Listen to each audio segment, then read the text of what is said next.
시편 126편 1절에서 6절 말씀입니다. 다 찾으셨으면 제가 한 절, 여러분들이 한 절 읽고 마지막에는 함께 읽도록 하겠습니다. 여호와께서 시온의 포로들을 다시 데려오실 때 우리가 꿈꾸는 사람들 같았습니다.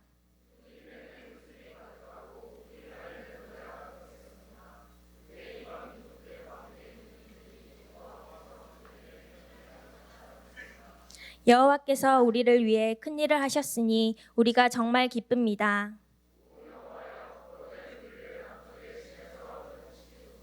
눈물로 씨 뿌리는 사람들은 기뻐하며 거두게 될 것입니다.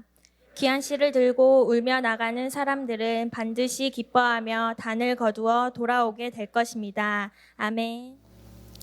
네, 오늘 설교 제목이 모든 날 모든 순간입니다. 이 제목을 보시고 혹시 폴킴의 모든 날 모든 순간을 떠올리셨다면 정말 잘 생각하신 거예요. 네, 제가 원래 노래를 좀 부르려고 그랬는데 제가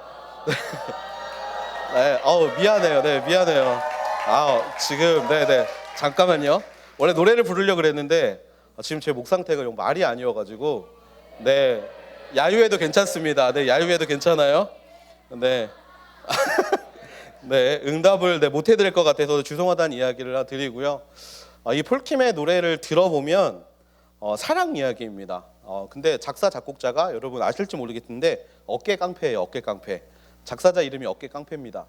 이게 제가 이제 이 어깨 깡패가 작사 작곡을 하는 거를 보고 이렇게 좀 노시는 분들도 사랑하는 모든 순간은 참 행복한가 보다라는 생각을 했던 적이 있습니다. 노래 가사를 보면요 이래요. 나를 보고 있는 너를 보고 있으면 모든 순간이 눈이 부셔. 네, 당황스러운. 네, 그냥 너 하나만 있으면 모든 날 모든 순간이 행복해. 알 수 없는 미래지만 어찌 되었든 너의 품에 있는 지금 이 순간이 소중해. 너와 함께 있으니 한 송이의 꽃이 피고 지는 모든 순간이 참 행복해라는 정말 달달한 노래입니다. 이 모든 날 모든 순간이 행복할 수 있는 우리 하늘 지체들 되기를 축복합니다.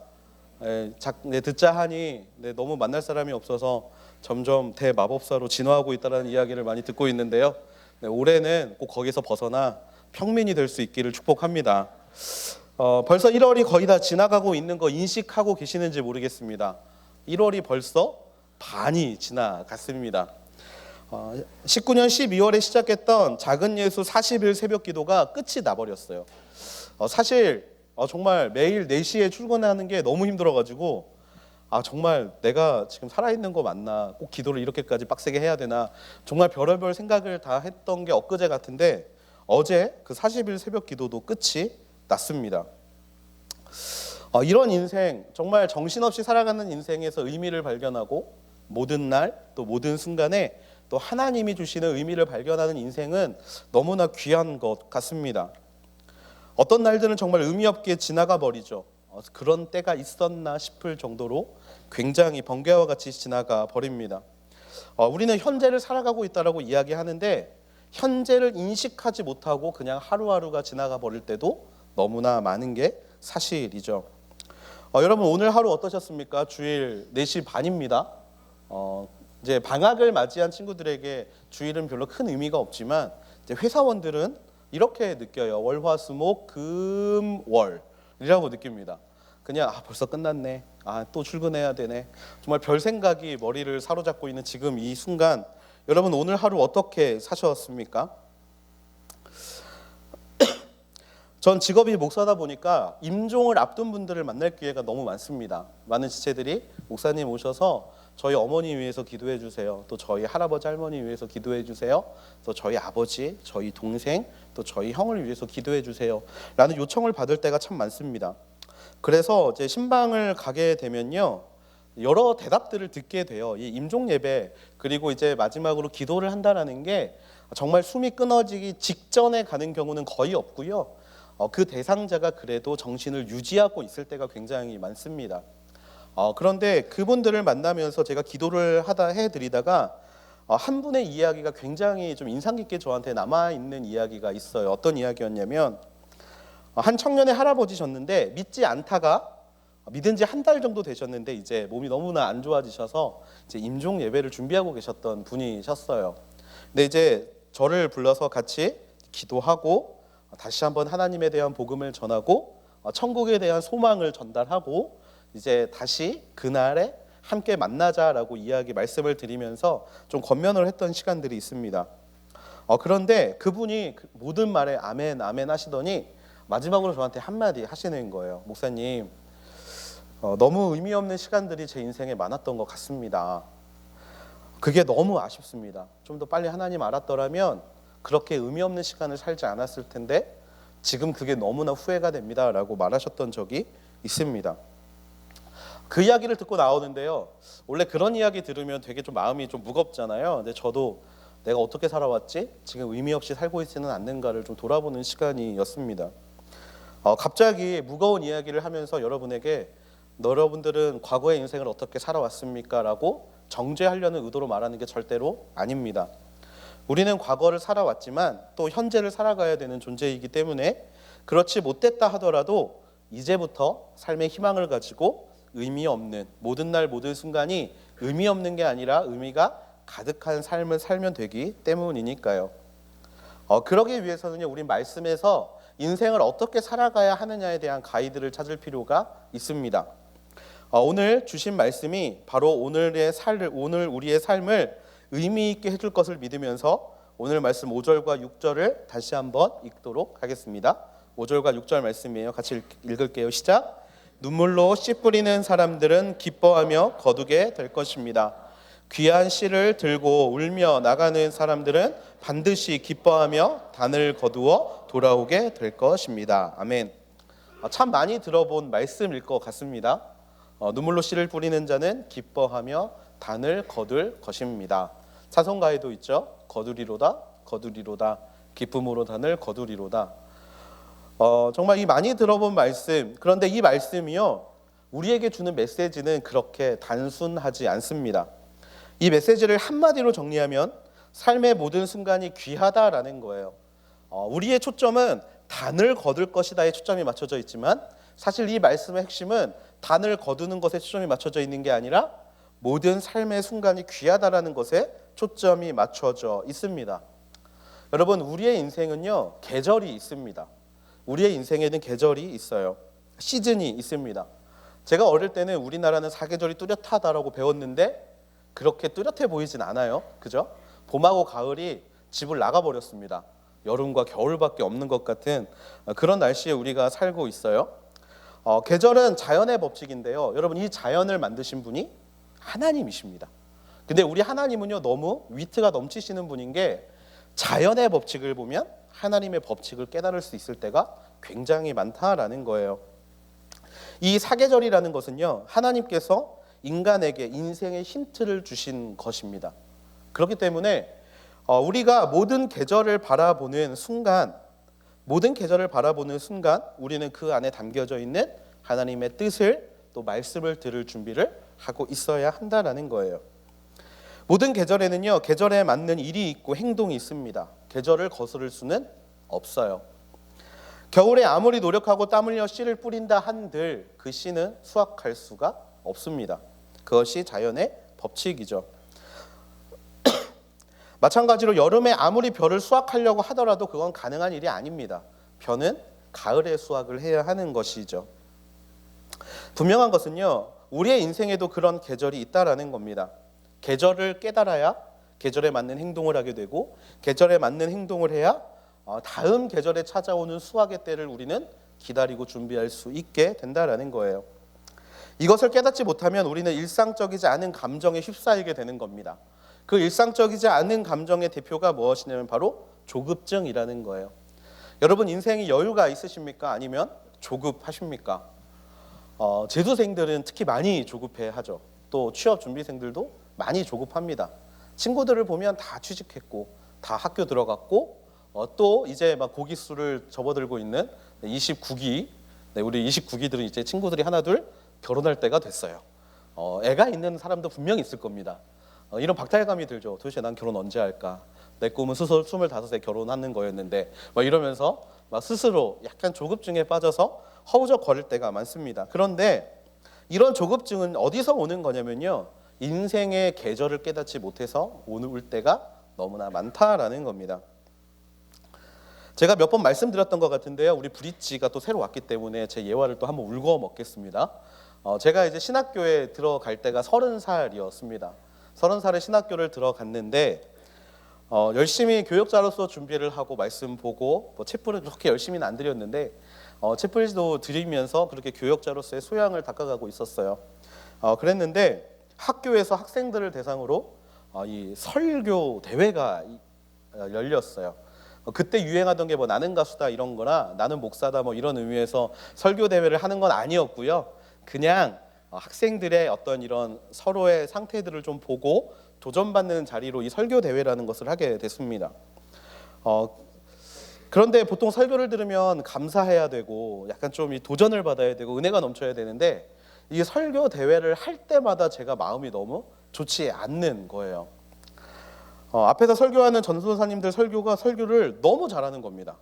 설교 대회 이제 탑 2는 이제 전체 채플에 설교를 하게 되거든요. 그러면 이제 한 3,000명 되는 이 신학생들이 앉아 있는데 그분들이 설교를 하게 되는 겁니다. 이제 보통 들으면 이제 아멘 아멘 해야 되는데 1학기 때 한 전도사님이 설교를 시작하는데 말을 너무 잘하는 거예요. 완전히 막 제가 애 같고 막 저를 막 쥐었다 폈다 막 울렸다 웃겼다 막 아멘하게 만들었다가 제가 원래 잘 반응 안 하거든요. 근데 막 저도 모르게 막 고개 끄덕거리면서 아멘 막 이러고 막 저를 그렇게 만드는 거예요. 그래서 예수님의 이름으로 기도합니다. 아멘 하게 끝나고 나자마자 제가 옆에 있는 전도사님한테 이렇게 물었어요. 몇 학년이야? 그랬더니 3학년이래. 근데 저는 이제 1학년이었으니까요. 3학년이래.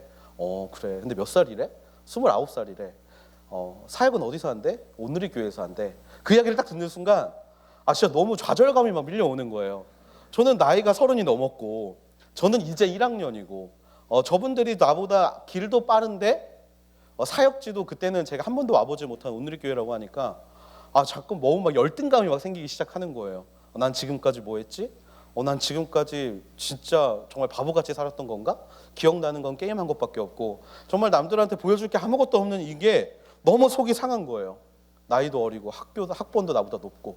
근데 2학기가 됐어요. 2학기가 됐는데 또 설교 대회를 하는 겁니다. 또 한 전도사님이 나와서 설교를 하는데 1학기 때 전도사님은 정말 타고난 사람이었어요. 말이 너무나 언변이 화려해가지고 정말 듣고 있으면 뭐 설민석 강사처럼 듣고 있으면 약간 홀리는 느낌? 근데 이 두 번째 했던 전도사님은 너무 노력한 게 보이는 거예요. 동작 하나하나 막 손 모양 하나하나를 다 의미를 부여해서 뭐 연습을 참 많이 한 것이 느껴지는 거예요. 또 예수님의 이름으로 기도합니다. 아멘 하고 물어봤어요. 몇 학년이래? 3학년. 몇 살이래? 29. 교회는 어디래? 온누리 교회.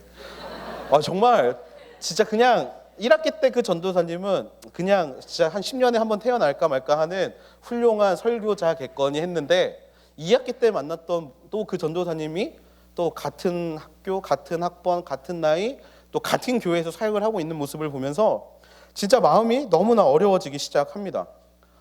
정말 모든 사람이 다 그런 것만 같아요.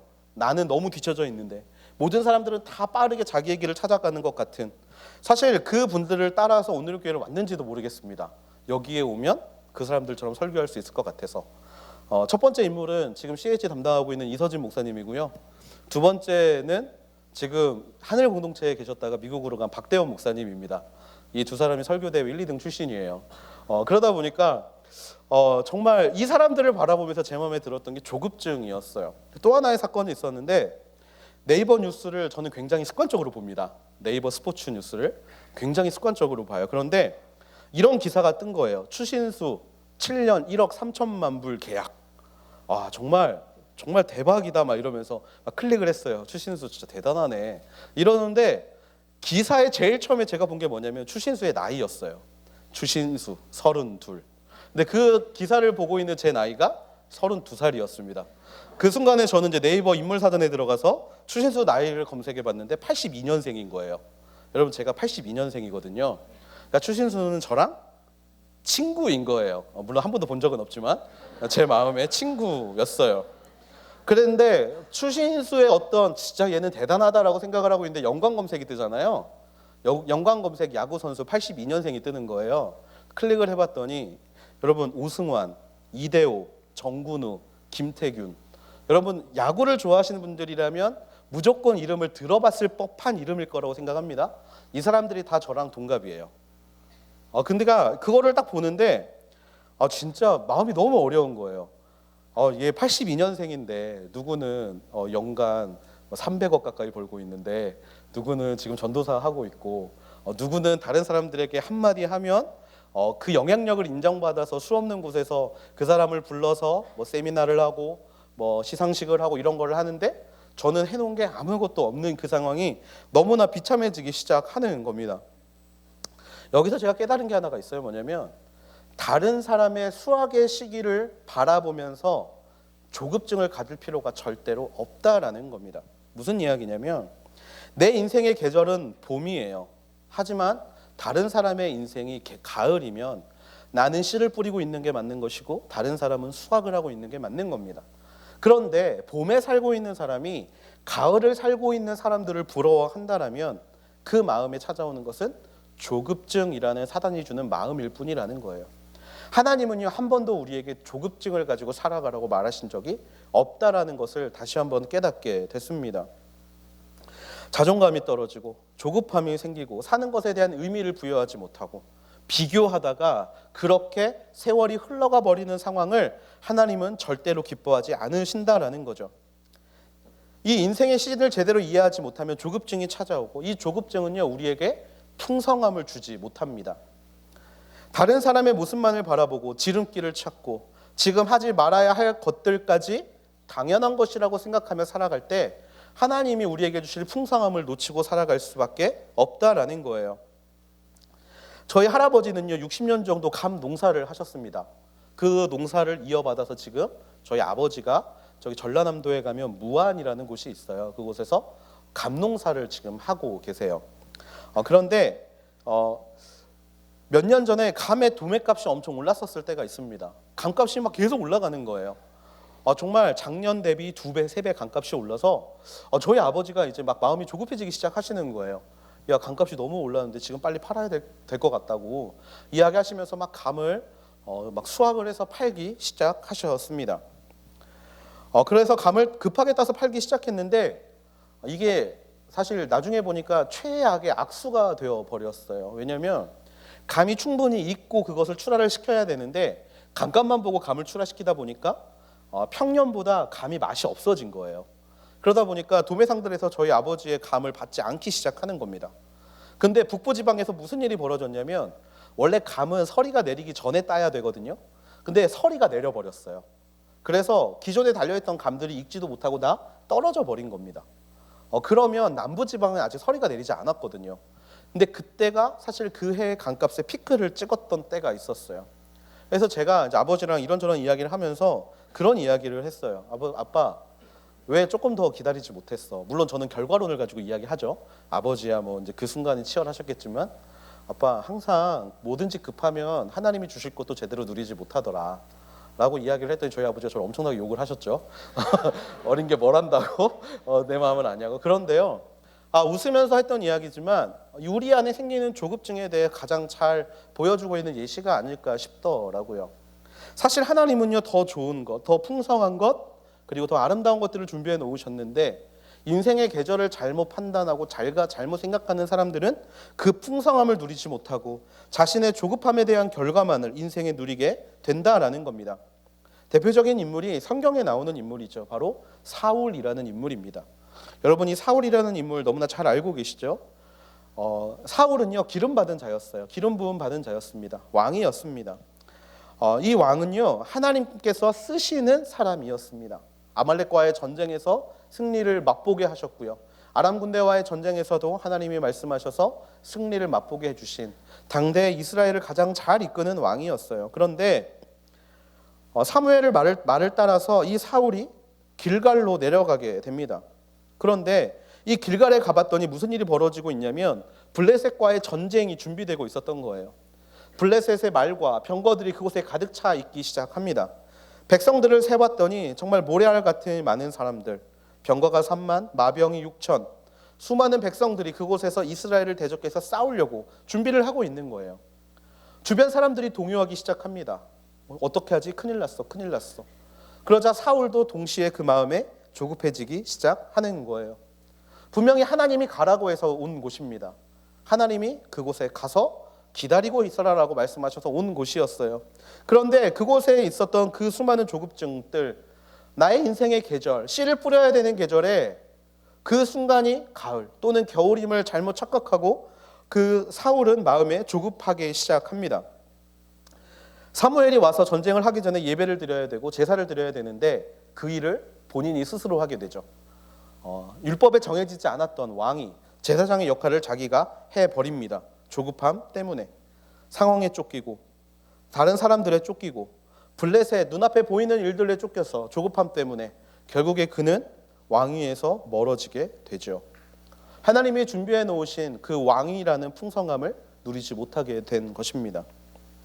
인생의 계절을 아는 것이 그래서 신앙인에게는 매우 중요한 것입니다.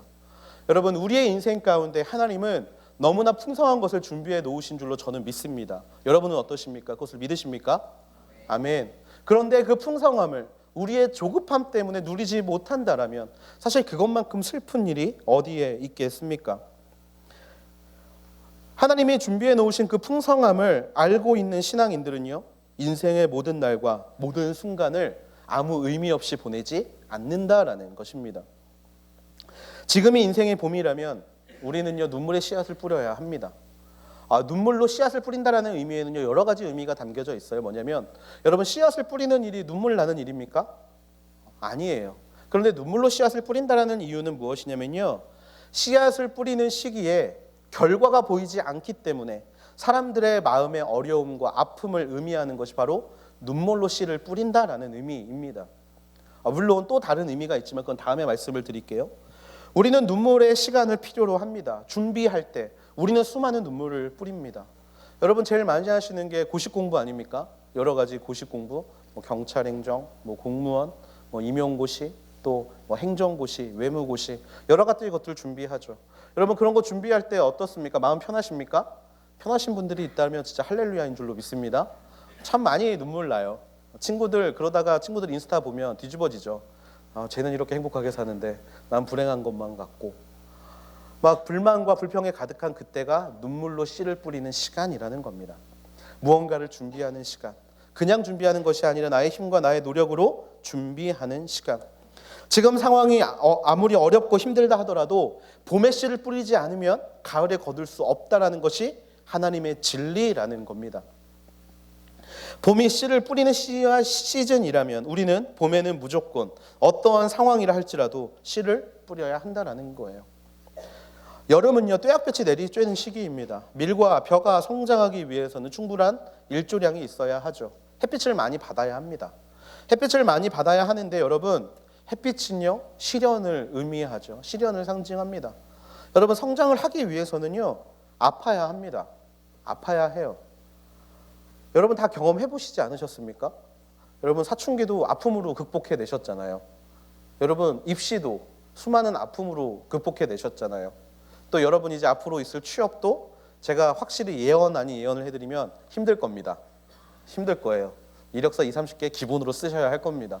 하지만 그 순간을 통하여서 내 안에 배우는 것이 분명히 있다라는 거예요. 남자들이 제일 듣기 싫어하는 말이 있어요. 군대 갔다 오면 철든다. 난 이미 철 들었는데 왜 꼭 그렇게 평가하는지 모르겠다라고 이야기하지만요, 군대라는 시간에 수없는 공동체적인 아픔과 또 수많은 순간들의 사색들이 쌓이니까 사람이 성장하는 겁니다. 우리는요, 수없이 아프기 때문에 성장하는 것들을 많이 겪어왔습니다. 정신적으로 성숙하기 위해 필요한 것이 바로 고통이기도 하지요.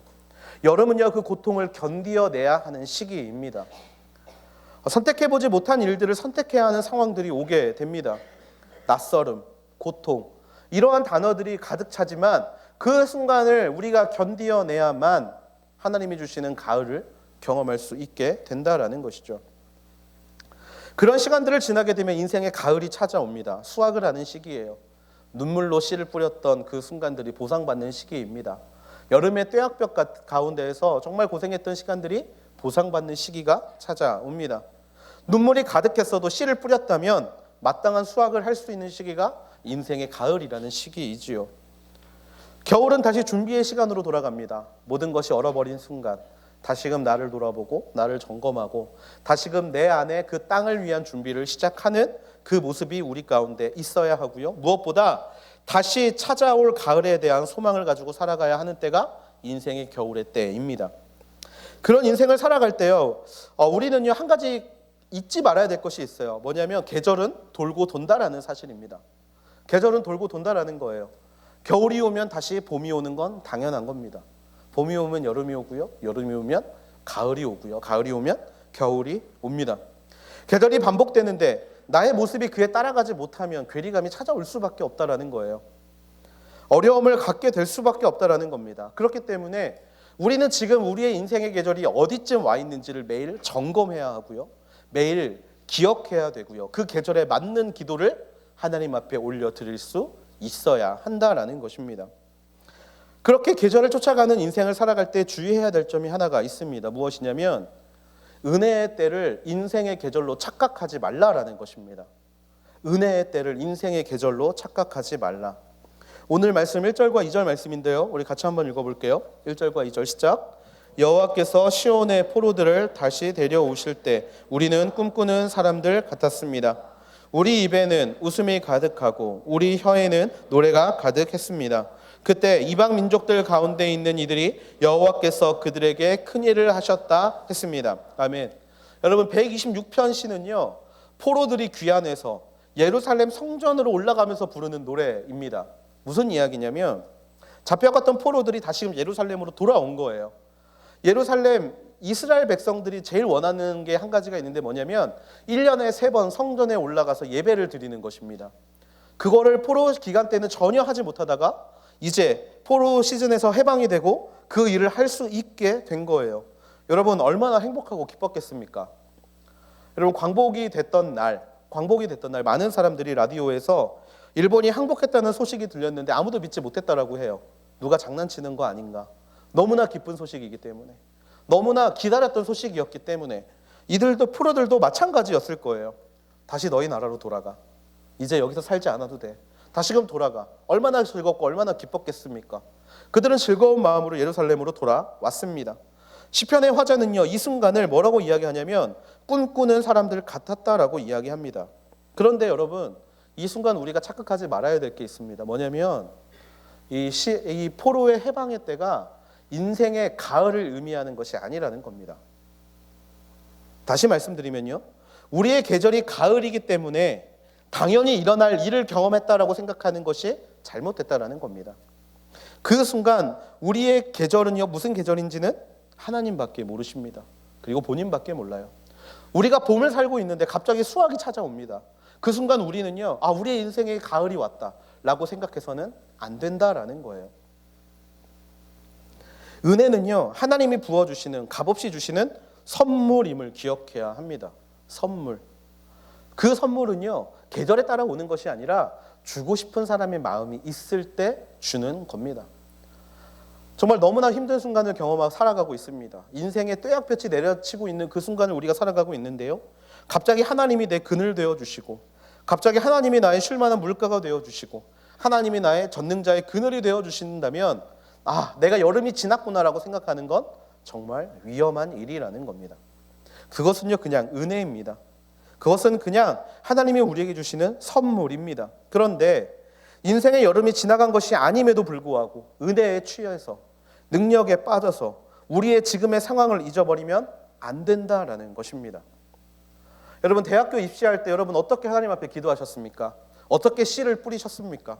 하나님 이 대학교 들어가게만 해주시면, 하나님 이 직장 취직하게만 해주시면 제가 하나님께 무엇을 드릴까요? 더 열심히 하나님 섬기겠습니다. 더 헌신하겠습니다. 여러분 이런 서원 기도 자주 하지 않으십니까? 연애할 때도요. 저는 이렇게 기도했어요. 하나님 저 여자만 저한테 주시면 제가 정말 이렇게 열심히 살아왔는데 앞으로 더 열심히 하겠습니다. 그런데 진짜 주시더라고요. 네, 재밌는 거는요 여러분 그것을 얻는 게 인생의 가을을 의미하는 겁니까? 절대로 아니라는 거예요. 그거는 봄입니다. 봄인 거예요. 씨를 뿌려야 되는 겁니다. 그런데 그것을 얻었다고 해서 그 학교를 내가 취했다고 해서 그곳에 내가 갔다고 해서 모든 것이 끝나버린 게 아니라는 겁니다. 그 학교에서 우리는 인생의 여름을 살아야 합니다. 그 학교에서 우리는 인생의 가을을 기다려야 합니다. 결론적으로 그 학교에서 다시금 찾아올 봄을 위하여 겨울을 준비해야 한다라는 거예요. 그런데 주시는 그 은혜에 취해서 지금의 상황을 잃어버리는 모습이 우리 가운데 있다라는 겁니다.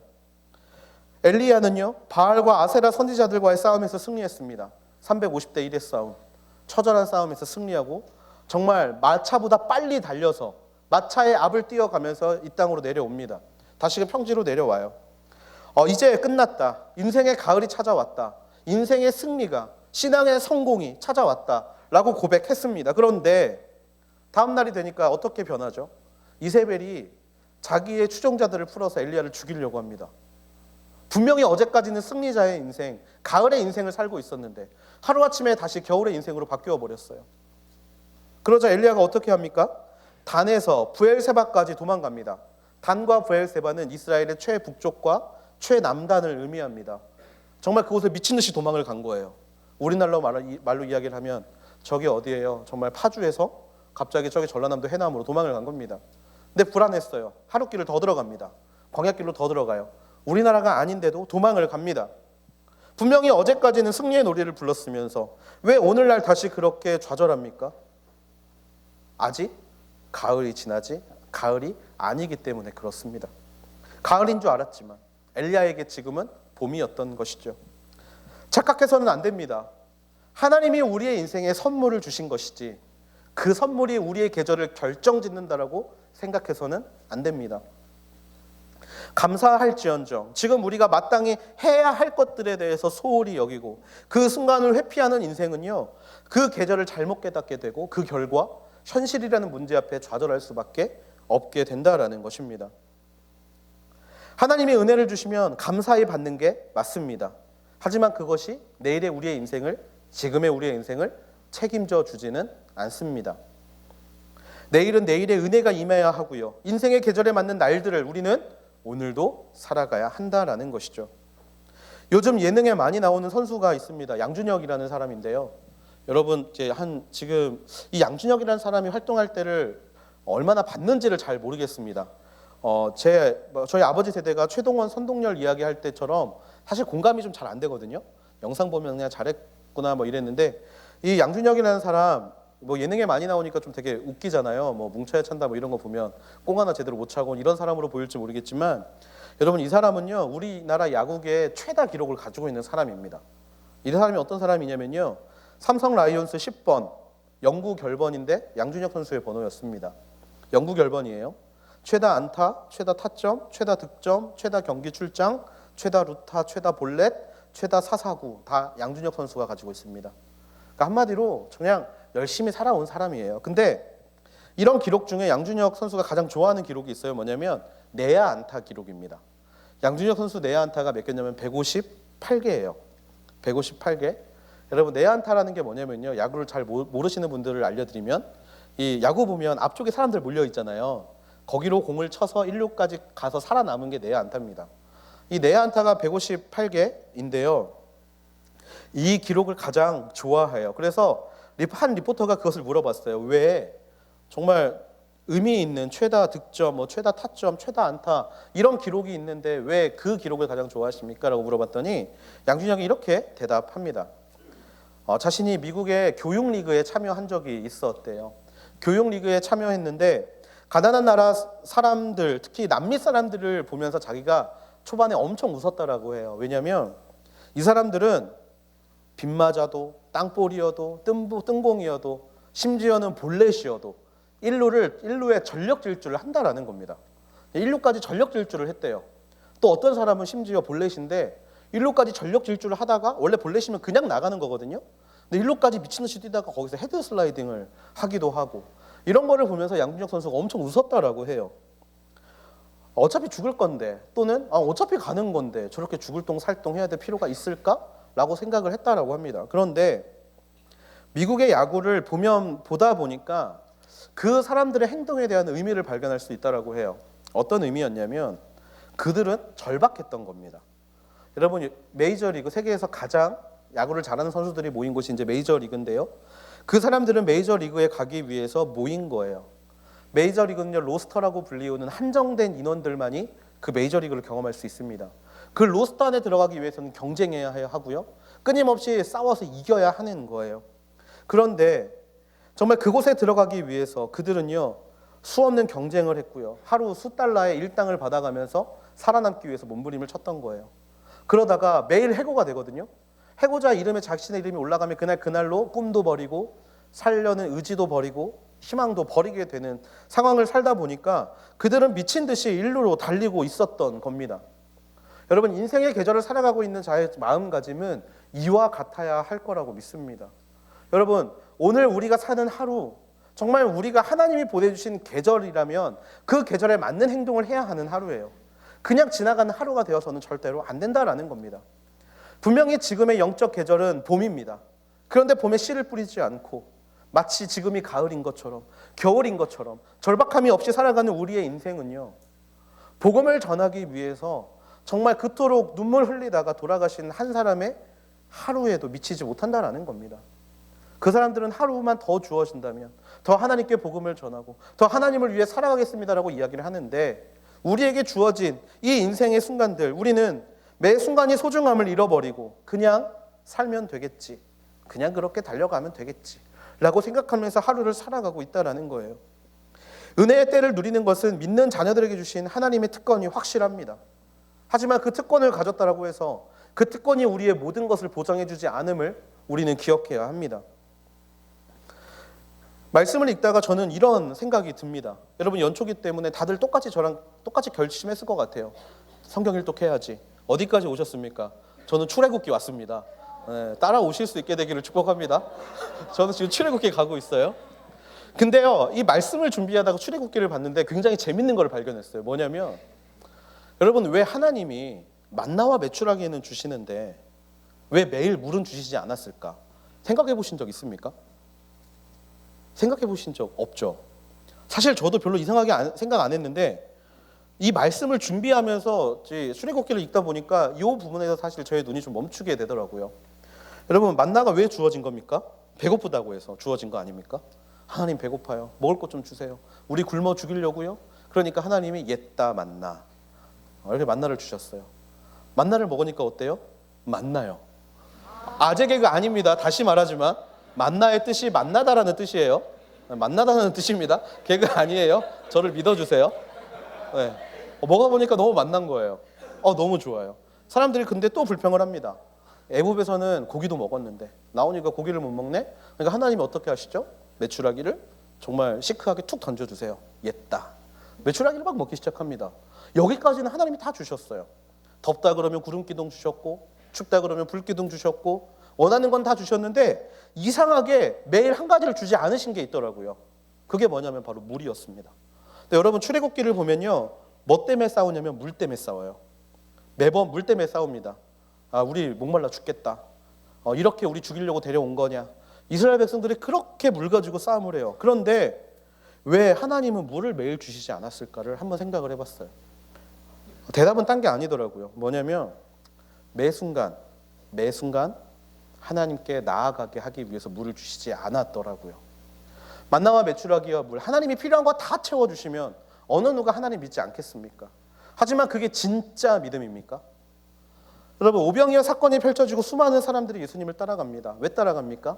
예수님 따라가면 굶어 죽지 않겠구나. 대단한 사람이네. 정말 물고기 5개, 물고기 5개, 떡 5개, 물고기 2마리로 이 수많은 사람들을 먹이는데 이 사람만 따라가면 굶어 죽지 않겠구나. 따라가는 거 아닙니까? 근데 그때 예수님은 어떻게 하셨냐면 그 자리를 피하셨어요. 진짜 믿음은 그게 아니기 때문에. 채워지는 것만이 진짜 믿음이라고 생각하고 있는 사람들에게 한 가지를 더 이야기하고 싶으셨던 겁니다. 매 순간 하나님을 찾아라. 매 순간 하나님께 나아가라. 그 이야기가 주기도문에 들어 있습니다. 주기도문에 우리가 기도를 어떻게 하죠? 일용할 양식을 주심에 감사하는 것. 그것이 바로 하나님이 우리에게 주신 힌트라는 거예요. 매 순간 하나님께 어떻게 나아갈까 고민하게 하시기 위해서 하나님은요, 모든 것을 다 우리에게 주지 않으셨다라는 겁니다. 그렇다면 우리가 여기에서 깨달아야 될 거 한 가지, 은혜도 감사하지만 그 계절에 우리가 하나님 앞에 온전히 하나님을 찾을 수 있고 하나님을 구할 수 있는 것이 무엇인지를 발견할 수 있어야 한다라는 것입니다. 항상 기뻐하고 쉬지 않고 기도하고 범사에 감사해야 하는 이유, 지금 내가 어떻게 살아가야 될까, 하나님을 끊임없이 찾아야 되는 이유가 바로 이 안에 있다라는 것입니다. 준비하는 것은 우리의 몫입니다. 그것을 가지고 일하시는 건 하나님의 몫이에요. 우리의 몫을 준비하지 않고 하나님의 몫만을 강요하는 게 우리의 인생이라면 지금이라도 우리의 인생의 모든 날과 모든 순간을 하나님께서 일하실 때 사용할 수 있는 인생으로 바꿔야 될 책임은 바로 우리에게 있다라는 것입니다. 그 은혜를 누리기 위해서 우리에게 필요한 것이 있습니다. 6절 말씀인데요. 6절 말씀 같이 한번 읽어볼까요? 네, 6절 말씀 같이 한번 읽어보겠습니다. 시작. 귀한 씨를 들고 울며 나가는 사람들은 반드시 기뻐하며 단을 거두어 돌아오게 될 것입니다. 아멘. 그 은혜, 정말 우리가 준비하게 하시는 하나님의 은혜, 또 우리의 땀을 통하여서 우리의 노력을 통하여서 얻게 되는 하나님의 은혜, 그 은혜를 누리기 위해서 우리에게 필요한 것은 바로 귀한 씨입니다.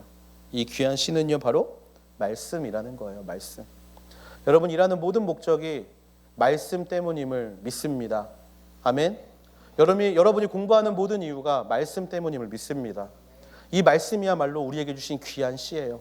그 말씀을 붙잡고 우리의 인생의 계절을 살아가는 사람에게 하나님은 기뻐하며 단을 거두어 돌아오게 하는 역사를 만들어 주신다라는 것입니다. 그것에 필요한 것은요, 전적인 하나님의 은혜 플러스 인간의 계절을 파악하고 말씀을 통해 계절을 깨닫게 되고 그 계절에 마땅히 해야 할 일을 하는 노력, 이것이 합쳐질 때 우리는 가을에 기뻐하며 단을 거두어 돌아오게 될 것입니다. 이 말씀을 준비하다가 시를 하나 찾게 되었는데요. 너무나 좋은 시여서 좀 여러분들과 같이 나누려고 해요. 정현종 시인의 시인데 모든 순간이 꽃봉오리인 것을 이라는 시입니다. 물론 텍스트 준비했지만 제가 낭낭한 목소리로 여러분한테 읽어드리도록 하겠습니다. 나는 가끔 후회한다. 그때 그 일이 노다지였을지도 모르는데, 그때 그 사람이, 그때 그 물건이 노다지였을지도 모르는데, 더 열심히 파고들고 더 열심히 말을 걸고 더 열심히 귀 기울이고 더 열심히 사랑할 걸. 밤 벙어리처럼 귀머거리처럼 보내지는 않았는가. 우두커니처럼 더 열심히 그 순간을 사랑할 것을. 모든 순간이 다 꽃봉오리인 것을, 내 열심에 따라 피어날 꽃봉오리인 것을. 이 시인의 이 시를 보면서 오늘 말씀하고 너무 매치가 잘 되는 것을 좀 발견했어요. 하나님이 우리에게 준비해 놓으신 것은 꽃봉오리입니다. 꽃봉오리. 겉보기에는요, 그 꽃봉오리 예쁘지 않잖아요. 그냥 녹색 괴물같이 생기고 슬라임같이 생기는 이 꽃봉오리.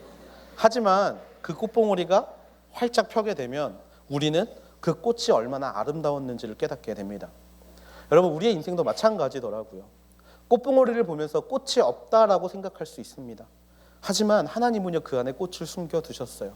마찬가지로 우리의 인생의 계절이 하나님의 은혜라는 꽃봉오리 안에 쌓여져 있을 때 아무도 그 꽃을 보지 못하지만, 우리가 우리의 계절을 살아가면서 하나님 앞에 그 순간 가장 좋고 선한 것을 올려드릴 때 그 꽃봉오리는 피어서 아름다운 꽃이 될 줄로 믿습니다.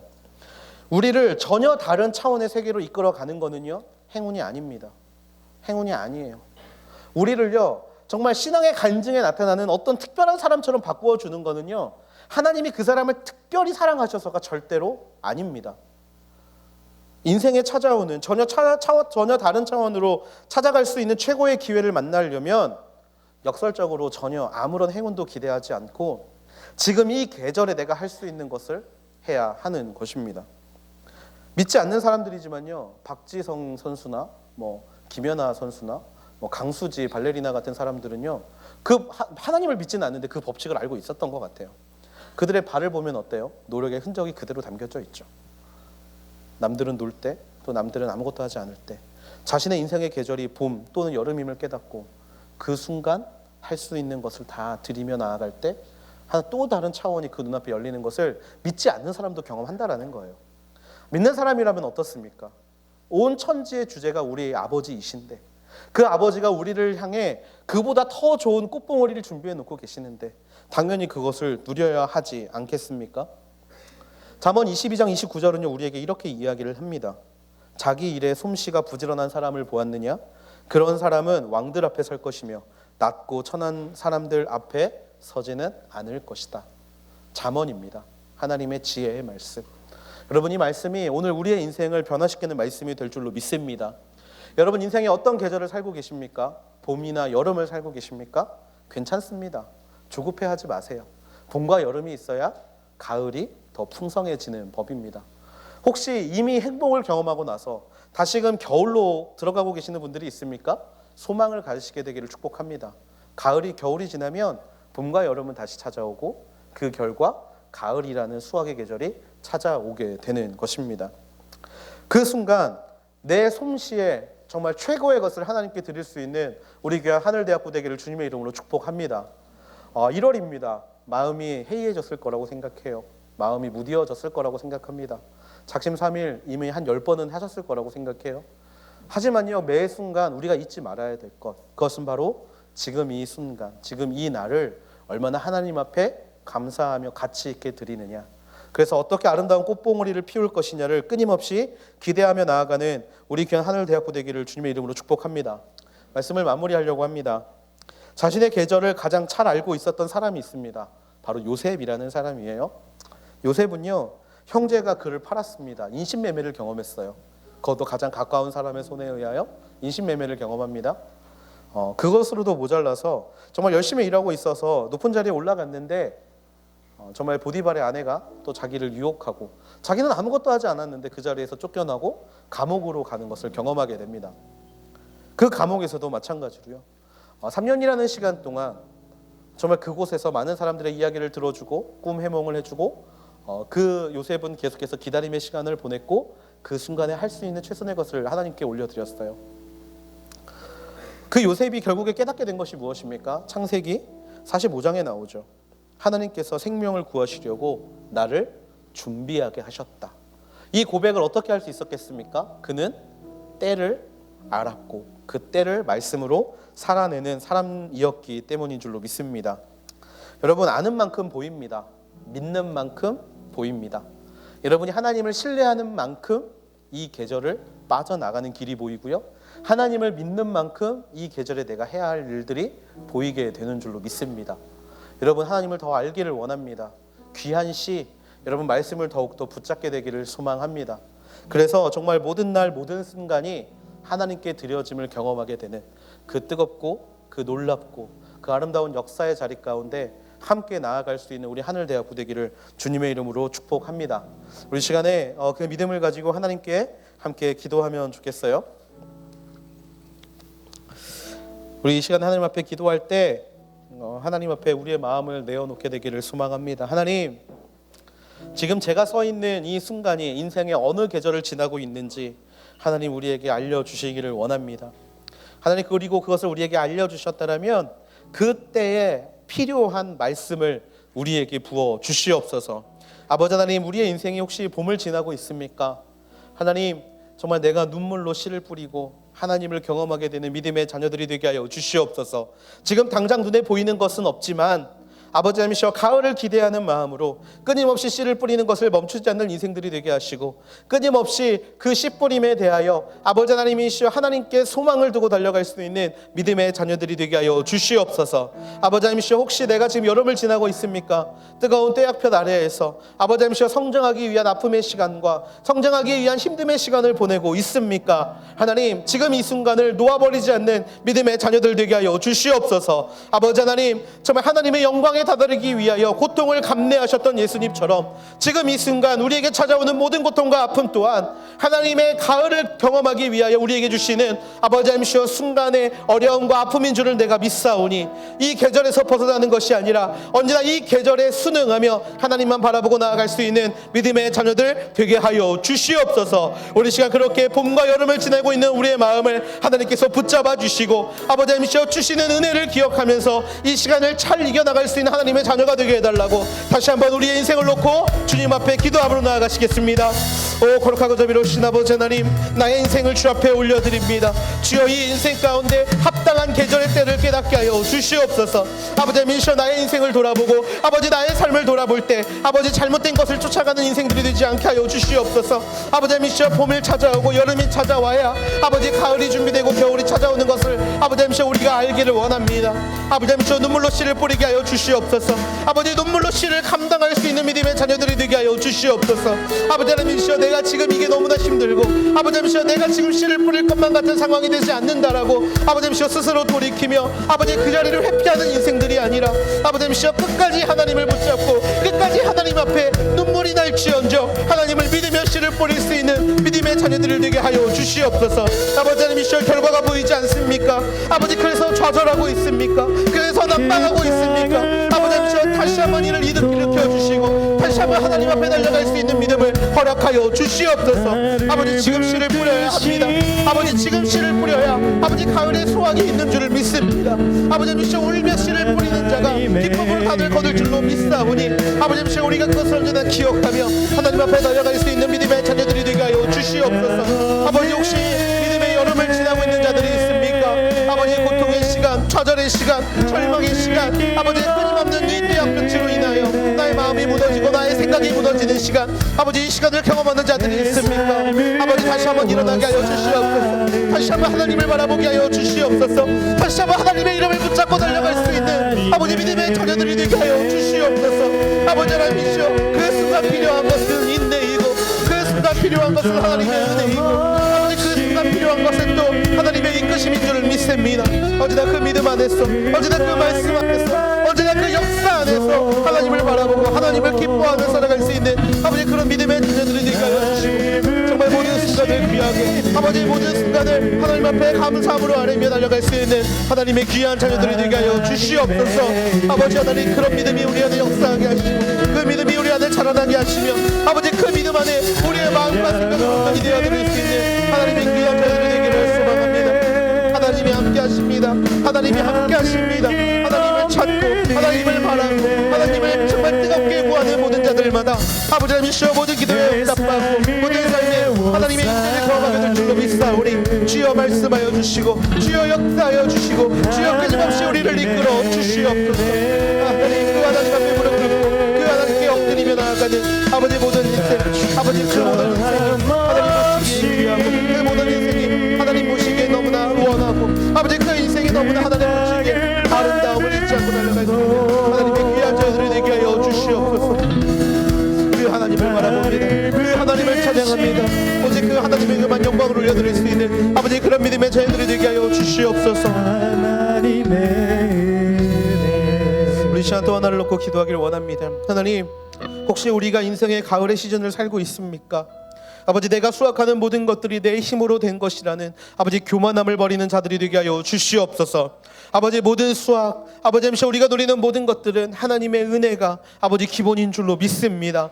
아버지 그 은혜에 취해서 은혜에 빠져서 하나님을 찾지 않는 그런 어리석은 우를 범하지 않는 믿음의 자녀들이 되게 하여 주시옵소서. 아버지 하나님께서 나를 사용하시기 위하여 아버지 하나님께서 나라는 인간을 아버지 사용하시기 위하여 요구되는 모든 것들을 아버지 기꺼이 주 앞에 구하고 나아가 아버지 그 풍성한 가을을 위하여 끊임없이 준비하고 그 감사의 모든 제목들을 주 앞에 올려드릴 수 있는 사람 바로 내가 되게 하여 주시옵소서. 그렇게 인생의 가을의 수확을 주 앞에 올려드리는 믿음의 자녀들 되게 해달라고 하나님께서 항해하시는 놀라운 일들을 아버지 내 입으로 고백하는 믿음의 자녀들 되게 해달라고 우리 시간 마지막으로 함께 다시 한번 기도함으로 나아가시겠습니다. 오 주여 교만하지 않게 하여 주시옵소서. 오 주여 내 인생을 잃어버리는 자가 되지 않게 하여 주시옵소서. 하나님의 역사를 잃어버리지 않는 자들이 되게 하여 주시옵소서. 아버지 하나님이시여 수확을 얻고 있고 아버지 하나님이시여 정말 내가 무엇인가를 바라보고 있다라면 아버지 그 모든 영광과 존귀를 주 앞에 올려드릴 수 있는 믿음의 자녀들이 되게 하여 주시옵소서. 아버지 하나님이시여 하나님이 나를 쓰기를 원하십니다.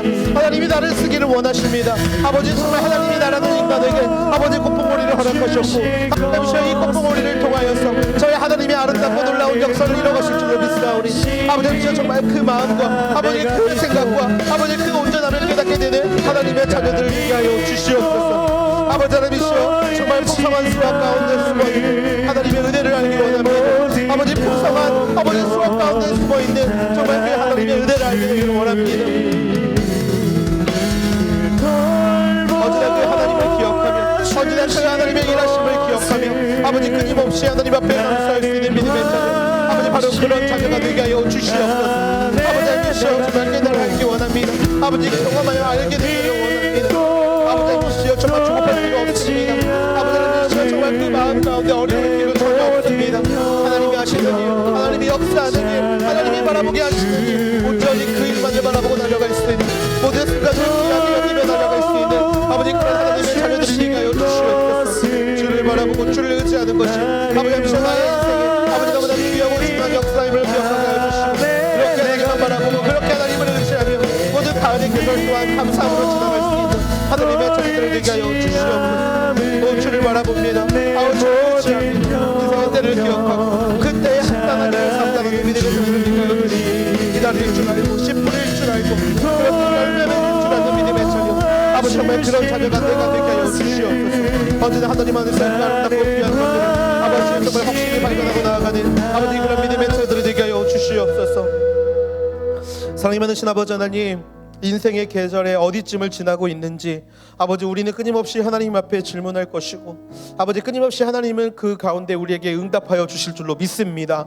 아버지 하나님 남의 것을 따라서 아버지 조급한 마음을 가지고 살아가는 인생들이 아니라 내 인생의 계절에 합당한 인생을 살아갈 수 있는 믿음의 자녀들이 되게 하여 주시옵소서. 아버지 울면서도 꼭 씨를 뿌릴 수 있는 아버지 믿음의 자녀들이 되게 하여 주시고 뜨거운 떼약 볕에 있지만 아버지 그 고통이 성장을 이루는 사실을 잊지 않고 하나님 앞에 나아가는 믿음의 자녀들이 되게 하여 주시옵소서. 아버지 또한 수확할 때는 내 힘으로 수확하는 것이 아니라 하나님의 은혜와 또 하나님의 역사로 말미암아 이런 은혜를 입었다라는 것을 기억하며 다시 한번 겨울과 봄과 여름을 준비하는 믿음의 자녀들이 되게 하여 주시옵소서. 아버지 하나님이시여 끊임없이 나를 돌아보게 되기를 원합니다. 아버지 끊임없이 내가 계절에 어디쯤이 와 있는지 하나님 앞에 구하게 되기를 소망합니다. 아버지 그 간절한 바람과 소망을 가지고 앞으로 하나님이 사용하실 놀라운 일들 가운데 쓰임받는 믿음의 자녀들 또한 되게 하여 주시옵소서. 하나님은 우리의 인간이라는 모습 가운데 하나님의 놀라운 역사와 선물이라는 아름다운 꽃봉오리를 주신 줄로 믿습니다. 아버지 하나님 그것이 피기 위하여 아버지 그것이 열리기 위하여 아버지 하나님 우리가 하나님 앞에 드릴 수 있는 감사와 찬양과 사랑과 아버지 믿음의 수고들을 주 앞에 온전히 올려드릴 수 있는 그런 믿음의 자녀 그래서 아름다운 꽃을 펼 수 있는 그런 믿음의 자녀들이 되게 하여 주시옵소서. 매일 넘어질 때마다 매일 무너질 때마다 끊임없이 하나님을 향한 소망을 잃어버리지 않는 자들이 되게 하여 주시고 아버지 그 순간마다 다시 한번 일어서게 하시는 하나님의 능력을 힘입어 세상을 이기고 말씀으로 세상 가운데 한 걸음 전진해 나갈 수 있는 귀한 하늘대학구가 되게 하여 주시옵소서. 모든 날 모든 순간이 아무 의미 없이 지나가지 않게 하여 주시고 정말 하나님의 은혜로 또 하나님의 역사하심으로 또한 우리가 하나님께 드릴 수 있는 최고의 예배로 주 앞에 드리며 모든 날 모든 순간이 의미 있는 시간이 될 수 있도록 귀한 순간이 될 수 있도록 그렇게 믿음을 가지고 살아가는 하나님의 귀한 자녀들 되게 하여 주시옵소서. 그렇게 행하실 하나님께 모든 찬양과 영광 올려드리며 사랑이 많으신 예수님의 이름으로 감사하며 기도드렸습니다. 아멘.